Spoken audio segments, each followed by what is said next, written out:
Guys, welcome to my channel. आज हम आपको यूनाइटी फीचर ऑफ कॉन्स्टिट्यूशन के ऊपर डिस्कशन करेंगे। तो लेट्स स्टार्ट। इसमें पहला पॉइंट है यूनाइटी फीचर क्या होता है। सेंटर और स्टेट का रिलेशन, उसे हमें यूनाइटी कहते हैं। वेरी स्ट्रॉन्ग सेंटर, इसमें सेंटर बहुत स्ट्रॉन्ग होती है। Power is the favour of centre, power और फेवर होती है वो सेंटर के फेवर में होती है। और centre government exercise more power enlist in the union list than state. जो सेंटर गवर्नमेंट है वो एक्सरसाइज मोर पावर है और इसमें थोड़ी बहुत ही पावर स्टेट को। Moreover, if it's constituted to make law, then the center has authority over the Congress. जो लॉ बनता है सबसे पहले सेंटर में लगता है, फिर स्टेट में जाता है। और दूसरा पॉइंट है single constitution. There is only single constitution for both centre and state. Single constitution होता है सेंटर का, अगर वही होता है स्टेट का भी वही होता है। Single citizenship, people of India in respect of the state in which they are born enjoy the single citizenship। India के लोग सिंगल सिटीजनशिप को अच्छे से इंजॉय कर सकते हैं। इधर कोई इतना इतना कोई रूल नहीं है। फ्लैक्सिबल कॉन्स्टिट्यूशन, हमारे इंडिया का कॉन्स्टिट्यूशन फ्लैक्सिबल, मतलब अगर नहीं अच्छा लगे तो इन दोनों की सिंपल मेजोरिटी और स्पेशल मेजोरिटी को हटा के हम हटा भी सकते हैं। Most of the constitution can be amendment by parliament through simple majority या special this constitution flexible.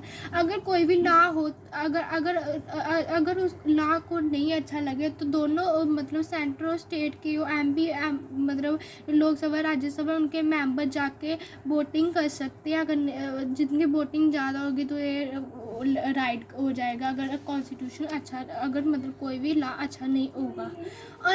Unequal represent of the state in Rajya Sabha. State do not enjoy equal represent in Rajya Sabha. The state are given represent in the Rajya Sabha on the basis of population. मतलब जो state है वो राज्यसभा को enjoy नहीं करती। The state are given represent on the Rajya Sabha base of population के base से राज्यसभा बनती है। Power to issue direction of state, the centre has a right to issue direction to the state article under article 256। मतलब अगर कोई भी state का मतलब कोई भी इशू हो तो इसमें आर्टिकल 256 है, उसमें दिया है कोई भी इशू हम सॉल्व कर सकते हैं। Empowerment to the government, president of India empowerment to the governor of the state. President of India और एम्पॉयरमेंट करता है गवर्नर को स्टेट का। ही act a single of central government, central government control the state government through. Centre को control करती है state को कंट्रोल करता है governor. Centralization planning commission, centralized planning commission, the constitution provide a centralized economic planning।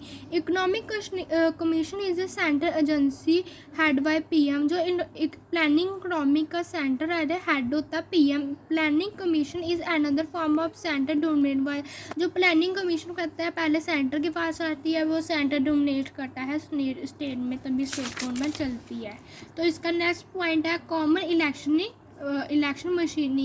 election commission conduct election to the center legislating and the state election commission state की भी election करवाता है और centre की भी election करता है। the body's constitution wise state and state have no role। इसमें ना मतलब जो प्रेसिडेंट होता है ना उसका लेना देना होता है, ना स्टेट का कोई लेना देता है, ये इलेक्शन कराता है, इसका फीचर है। Single integrated judging system, it provide single integrated judging system with SC का मतलब supreme court as the top and the state SC मतलब हाई कोर्ट बिलो इट। अगर हमें कोई प्रॉब्लम है तो हम सुप्रीम कोर्ट जा सकते हैं और सुप्रीम कोर्ट सबसे टॉप में माना गया है हमारे देश का, दिल्ली वाला।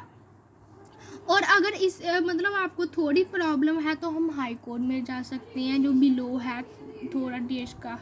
अगर गाइस अगर आपको वीडियो पसंद आए तो लाइक सब्सक्राइब शेयर करना बिल्कुल ना भूलिए।